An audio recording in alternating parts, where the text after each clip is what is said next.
तो फिल्म तो स्टार्ट होती है और हम जून नाम के एक लड़के से मिलते हैं जो कि एक सोशल वर्कर है। इंस्टाग्राम पे बहुत से उसके फॉलोअर्स हैं, पर वो कभी भी अपना फेस रिवील नहीं करता। लोगों की मदद करने के लिए वो एक छोटी मोटी जॉब करता है और उसे अभी फुल टाइम जॉब की ज़रूरत है।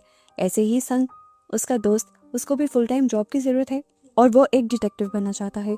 रात को इन दोनों की मुलाकात होती है इनकी बिल्डिंग में ही एक नई लड़की से जो कि एक्ट्रेस बनना चाहती थी। वो इन दोनों को बहुत अच्छे से हाय बाय कहती है और इनका नंबर लेकर चली जाते हैं। और तभी कुछ ही देर में उस लड़की के पास एक मैसेज आता है एरश की गेल नाम के एक अकाउंट से। वो उससे उसकी जिंदगी का मकसद पूछते हैं। वो लड़की उसे जवाब देने लग जाती है और तब उस अकाउंट से उसे एक अजीब सा मैसेज आता है जिसमें लिखा हुआ था, ये सारे काम दुनिया का बस एक भ्रम है। यहीं पर इनकी बात चलती रहती है और हमें दिखाया जाता है कि यही लड़की अब रात को जून को भी मैसेज करती है, लेकिन वो ना उसका मैसेज खोलता है और ना ही रिप्लाई करता है। अब अगला दिन स्टार्ट हो जाता है और जून एक साइकोलॉजिस्ट से मिलता है जिसका नाम है मिस पार्क। वो भी जून की तरह लोगों की मदद करती है, फ्री में लोगों को सेशंस देकर।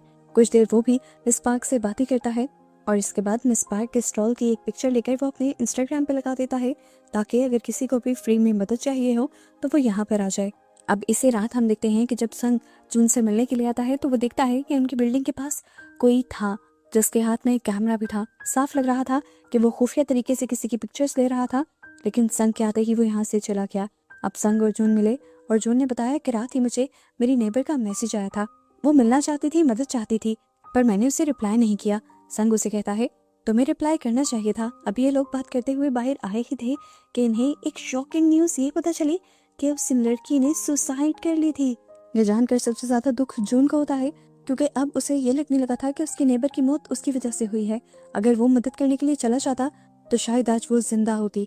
पुलिस के इन्वेस्टिगेशन के बाद वो अब अपनी नेबर के घर पे आ जाता है, उसके रूम में आ जाता है और उसके अकाउंट्स चेक करने लगता है। उसे पता चलता है कि लास्ट टाइम उसकी नेबर को एरश की गेल नाम के अकाउंट से मैसेजेस आए थे। उसने उससे बात की थी। ये मैसेजेस पढ़कर उसे साफ लग रहा था कि इन्हीं की वजह से उस लड़की ने सुसाइड की होगी। सन को भी वो ये बात बताता है कि इस अकाउंट से मैसेज आने के बाद उसने अपनी जान ले ली थी। ये लोग अब उसी अकाउंट पर मैसेज करते हैं और पूछते हैं कि आखिर तुमने हमारी नेबर के साथ किया क्या।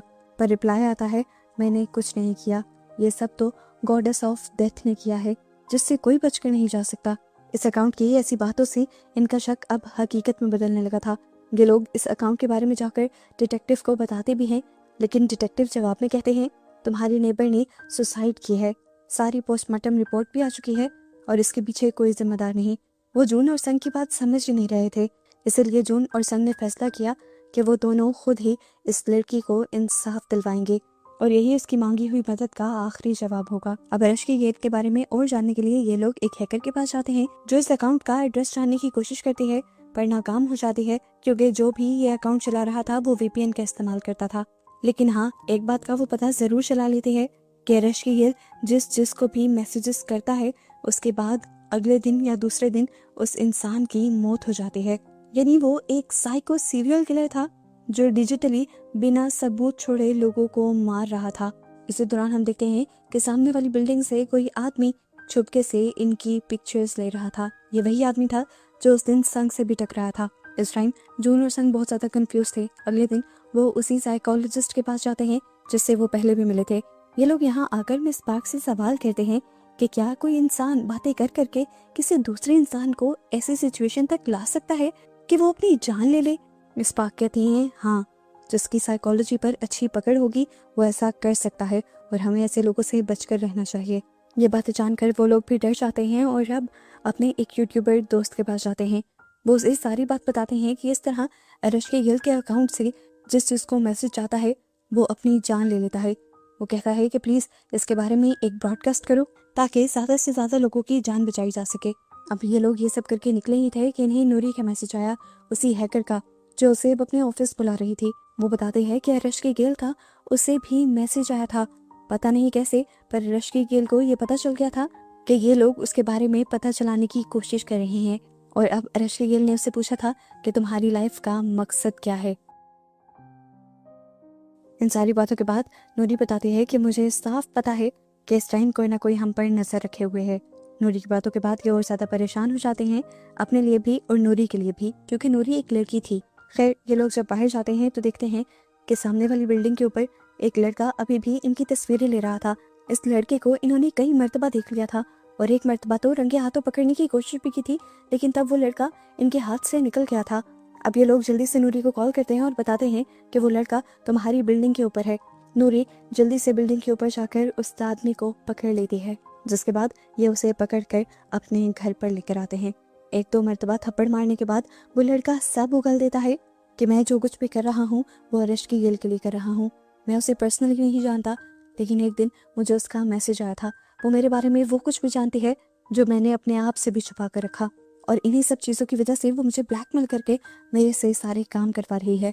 अभी तक तो इन लोगों को उस पर तरस आ रहा था, लेकिन जो अगली उसने बात बोली उसकी वजह से संग और जून को उसके ऊपर बहुत गुस्सा आया कि यहाँ तक कि दोनों ने उसे मारना शुरू कर दिया। वो कहता है असल में दूसरों की लाइफ पर नजर रखना मेरी हॉबी भी है।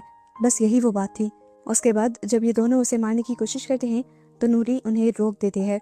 इस आदमी की कहानी जानने के बाद ये लोग जान गए थे कि अरेस्ट की गेल को ये लोग जितना सिंपल समझ रहे थे उतना सिंपल यहाँ पर सब कुछ था नहीं। वो एक बहुत बड़ा गेमर था।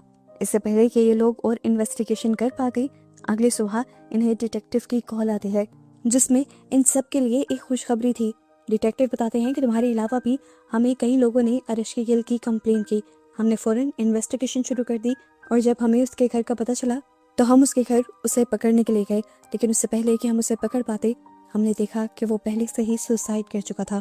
ये सुनकर जून की सांस में सांस आती है और अब डिटेक्टिव उससे कहते हैं तुम्हें भी परेशान होने की और ज्यादा जरूरत नहीं, अब बस ये अपने अंदर का डिटेक्टिव बंद करो और जाओ जाकर कोई काम धंधा ढूंढो। यही बात वो जाकर रात में अपने दोस्तों को बताता है, यानी संग को और नूरी को। लेकिन नूरी कहती है मुझे इस बात पर बिलीव नहीं, मैं नहीं मानती कि इतना बड़ा किलर इतनी आसानी से अपनी जान ले ले। नूरी की ये सारी सोच सही भी निकलती है। रात में जब नूरी सो रही होती है तो दोबारा उसे अरेश की गेल के अकाउंट से एक मैसेज आता है और हमें अब समुंदर के पास खड़े हुए अरेश की गेल को भी दिखाया जाता है। इस टाइम उसकी शक्ल तो हमें नहीं दिखाई गई, लेकिन हाँ ये जरूर दिखा दिया गया कि वो जिंदा ही था। यहीं दूसरी तरफ जंग का वो यूट्यूबर दोस्त जंग को कॉल करता है और बताता है कि अरेश की गेल अब सब लोगों के सामने आ गया है और उसने एक बहुत बड़ी ब्रॉडकास्ट करने का फैसला किया है जिसे हजारों बच्चे ज्वाइन करने वाले हैं।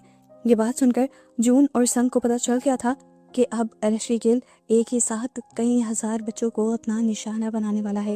वो फौरन इस बारे में नूरी को बताना चाहते थे क्योंकि नूरी ही वो थी जो हैकिंग करके इन सारी चीजों को रोक सकती थी। पर जैसे ही संग उसे कॉल करता है तो नूरी बहुत ही अजीब सी आवाज में उसे कहती है अब मैं इस पर कोई काम नहीं करना चाहती। उसकी आवाज में अजीब दर्द था जो संग ने महसूस कर लिया था। संग को लगा कि कुछ गड़बड़ है, इसलिए वो फौरन जून को लेकर वहां पर गया और जाकर क्या देखा कि नूरी ने सुसाइड करने की कोशिश की थी। वो तो ये लोग ठीक वक्त पर पहुंच गए और एम्बुलेंस को बुलाने का इन्हें मौका मिल गया, पर जान उसकी अभी भी खतरे में थी। इसके बाद ये लोग अपने यूट्यूबर फ्रेंड के पास जाते हैं और उसका यूट्यूब प्लेटफॉर्म को इस्तेमाल करते हुए एक और ब्रॉडकास्ट करते हैं और यहाँ लाइव अरेश की गेल को चैलेंज करते हैं। चैलेंज करने वाला इस टाइम संग था और उसके चैलेंज के जवाब में अरेश की गेल जो उसे जवाब देता है उससे संग खुद हैरान हो जाता है। उससे संग के बारे में भी बहुत सी ऐसी बातें पता थी जो संग ने आज तक किसी को भी नहीं बताई थी और बस ये देखना था कि संग शॉक रह गया और आगे कुछ ना कर पाया। अरेश की गेल अब संग को बिल्कुल अपने कंट्रोल में कर चुका था। वो उसे एक तरह से कह लें कि हिप्नोटाइज कर चुका था। जून भी जो ये लाइव ब्रॉडकास्ट देख रहा था संग की और अरेश की गेल की चैट देखकर वो फौरन संग के पास आ जाता है और देखता है कि संग बहुत बुरी हालत में है और अपने आप को मारने वाला है, लेकिन वो उसे होश में लाकर उसे अरेश की गेल के हिप्नोटाइजेशन से आजाद करवाकर उसकी जान को बचा लेता है और उसके बाद वो नूरी से मिलने के लिए आता है। नूरी उसे बताती है कि जब मैं अरेश की गेल से बात कर रही थी तो मुझे ऐसे लगा कि जैसे किसी ने मेरी जिंदगी को कंट्रोल में ले लिया हो। उसने मेरी सोच को इतना नेगेटिव कर दिया था कि मुझे अपनी जिंदगी में किसी भी चीज का कोई मकसद नजर नहीं आया और मैं सुसाइड करने पर मजबूर हो गई। नूरी आज भी मेंटली इन सारी चीजों से निकल नहीं पाई थी और अब वो इस चीज पर और काम भी नहीं करना चाहती थी, लेकिन वो जून की मदद करना चाहती थी और बाकी सब लोगों की जान तो बचाना चाहती ही थी। वो उसे एक एनवेलप देती है और कहती है कि ये एनवेलप तुम्हारी मदद करेगा अरेश की गेल तक पहुंचने के लिए। इस एनवेलप को लेकर जब वो घर जा ही रहा होता है तो उसे महसूस होता है कि उसके पीछे बहुत सारे लोग लगे हुए हैं। वो समझ गया था कि ये अरेश की गेल के लोग हैं जो उसे मारना चाहते हैं। इनसे बचकर जब वो भाग रहा होता है तो उसके सामने डिटेक्टिव को आ जाते हैं। वो डिटेक्टिव को सब कुछ बताता है कि किस तरह बहुत से लोग उसका पीछा कर रहे हैं उसे पकड़ने के लिए, नुकसान पहुंचाने के लिए। लेकिन यहाँ उसकी बातें सुनने के बाद डिटेक्टिव को खुद ही अपनी जेब से गन निकाल कर उसे गन पॉइंट पे ले लेते हैं और फिर उसे किडनैप कर कर एक अजीब सी जगह में ले आते हैं और यहाँ रिवील होता है कि असल में डिटेक्टिव को भी एरेस्टी गेल की ब्लैकमेलिंग का शिकार हो चुके थे। और जब उन्होंने ये खबर फैलाई कि एरेस्टी गेल मारा जा चुका है, तब वो जून को बस वार्न करना चाह रहे थे कि वो एरेस्टी गेल के खिलाफ अपनी ये डिटेक्टिवनेस छोड़ दे। लेकिन जून ने जब ये पूछताछ और सर्च बंद नहीं की, तभी उन्हें जाकर ये कदम उठाना पड़ा। एरेस्टी गेल को डिटेक्टिव को के बारे में भी बहुत सी चीज़ें पता थी जिससे उनका करियर भी तबाह हो सकता था, इसीलिए वो मजबूरन एरेस्टी गेल की मदद कर रहे थे। पता चलता है कि अभी तक डिटेक्टिव को भी नहीं पता था कि एरेस्टी गेल कौन है, लेकिन असल में जून जान गया था कि एरेस्टी गेल असल में है कौन। नूरी ने जो उसे इन्वेलप दिए थे उसमें एरेस्टी गेल की असल आइडेंटिटी थी और वो कोई और नहीं बल्कि मिसबाह की थी, जो हमेशा जून से एक मसीहा बनकर मिल रही थी। इससे पहले कि जून उससे कोई सवाल करता, मिसबाह खुद ही बोलना शुरू करती है और कहती है, याद है आज से 3 साल पहले तुमने एक रेस्टोरेंट के बारे में गलत फीडबैक दिया था। एक रेस्टोरेंट का खाना तुम्हें खराब लगा था और फिर तुम्हें पता है इसके नतीजे में क्या हुआ था? हजारों लोग तुम्हें फॉलो करते थे। तुम्हारी वजह से सबने उस होटल को बुरा कहा और फौरन उसके ऊपर इन्वेस्टिगेशन शुरू हो गई। पता चला कि इस रेस्टोरेंट में आने वाला रॉ फूड ही खराब था और वो रॉ फूड जिस कंपनी से आया करता था, मेरे डैड वहाँ के सीईओ थे। उस कंपनी के बारे में फिर लोगों ने बहुत ज़्यादा ख़राब बातें बनाई। वो कंपनी बंद हो गई और मेरे डैड ने सुसाइड कर ली और वो सब सिर्फ और सिर्फ तुम्हारी वजह से हुआ था। वो कहती है, उस दिन जिस दिन मेरे डैड मरे थे, उसी दिन मैंने ठान लिया था कि मैं तुमसे अपना बदला लूँगी, लेकिन मैं तुम्हें जान से मारना नहीं चाहती थी। मैं चाहती थी कि तुम तड़प तड़प कर मरो। इसीलिए मैंने तुम्हारे इर्द गिर्द का माहौल ऐसा बना दिया कि तुम्हें कुछ अच्छा लगे ही ना। तुम चारों तरफ देखो तो तुम्हें मौत की खबरें मिलें और इस सब के लिए मैंने एक एरेस्टी गेल नाम से अकाउंट बनाया तुम्हारे आसपास के लोगों के लिए। मैं तुम्हारे आसपास के लोग, तुम्हारे दोस्तों से उस अकाउंट से बातें करने लगी। वहाँ पर मैं एक म्यूज़िक चलाती थी जिससे तुम्हारे दोस्त हिप्नोटाइज होकर पूरी तरह मेरे बातों में आ जाते थे और फिर मैं उनके जहन में इतनी नेगेटिव थॉट्स डाल देती थी कि वो मरने पर मजबूर हो जाते थे। और सिर्फ एक इंसान से बदला लेने के लिए उस साइको ने इतने सारे लोगों की जान ले ली। अब जून उससे सवाल करता है कि तुमने मुझसे बदला लेने के लिए कितने मासूमों की जान ले ली और तुम्हें क्या लगता है ये सब कर कर तुम्हें इंसाफ मिल गया? वो कहती है, पता नहीं, लेकिन देखो तुमने मुझे एक इंसान से एक मॉन्स्टर बना दिया और मैंने कितने मासूम लोगों की जान ले ली। ये सुनकर जून अपना सर झुका लेता है और फिर उससे उसके किए की माफ़ी मांगता है। वो कहता है, मुझे नहीं पता था कि तुम्हारे डैड मेरे एक छोटे से कदम की वजह से इतना बड़ा कदम उठा लेंगे, अपनी जान ही ले लेंगे।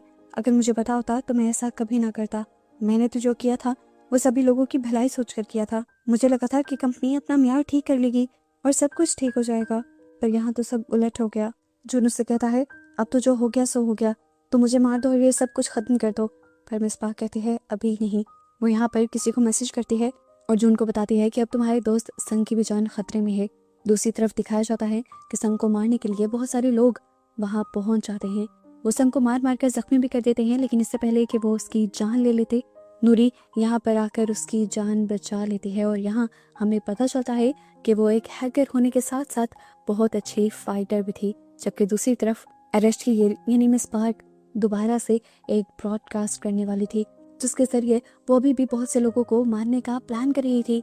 लेकिन यहाँ जून आकर उसे रोकता है और कहता है, ऐसा मत करो, लेकिन वो रुकती नहीं। तब जून कहता है, तुम जो मर्जी करती रहो, लेकिन अब तुम्हारी ये ब्रॉडकास्ट कोई ज्वाइन नहीं करेगा, क्योंकि इस टाइम मेरी शर्ट के बटन में एक स्पाई कैम लगा हुआ था जिससे तुमने जो कुछ भी कहा वो लाइव स्ट्रीम के जरिए सभी लोगों को पता चल गया है। तुम्हारी हकीकत अब खुल चुकी है। जैसे ही उसे समझ आता है कि अब मेरा खेल खत्म हो गया, तो वो अपनी जान लेने की कोशिश करती है और जहाँ पर खड़ी होती है वहीं से जंप कर देती है। पता चलता है कि जून सारा इंतजाम करके आया हुआ था और यहाँ पर पहले से पुलिस भी आई हुई थी, जो नीचे जल्दी से एक सेफ्टी मैट्रेस बिछाकर उसकी जान बचा लेते हैं और अब उसे अरेस्ट कर लिया जाता है। फाइनली जून के साथ साथ संग और नूरी तीनों बच गए थे। इन लोगों ने हजारों लोगों की जान बचाई थी। सभी लोगों के लिए ये मसीहा बन गए थे और एक ही टाइम में हीरो भी बन गए थे। पर जून ये झूठी शोहरत नहीं लेना चाहता था। उसने अपने अकाउंट पर सब कुछ सच सच बता दिया कि इतने सारे लोगों की जो जान गई थी वो मेरे ही एक एक्शन की वजह से गई थी। मैंने एक होटल को एक्सपोज किया था जिसकी वजह से मिसबाह के डैड ने सुसाइड कर ली थी और उसी का बदला लेने के लिए निस्पाक ने बहुत सारे बेकसूर लोगों को मार दिया। सारी सच्चाई जानने के बाद भी जून के फॉलोअर की मोहब्बत उसके लिए कम नहीं होती। जून अभी भी उसके फॉलोअर्स के लिए हीरो ही रहता है और वो उन सब की मदद भी करता रहता है। और ऐसे ही बस उन्हें लाइफ में आगे बढ़ता हुआ दिखाते हुए ही ये मूवी यहाँ ख़त्म हो जाती है।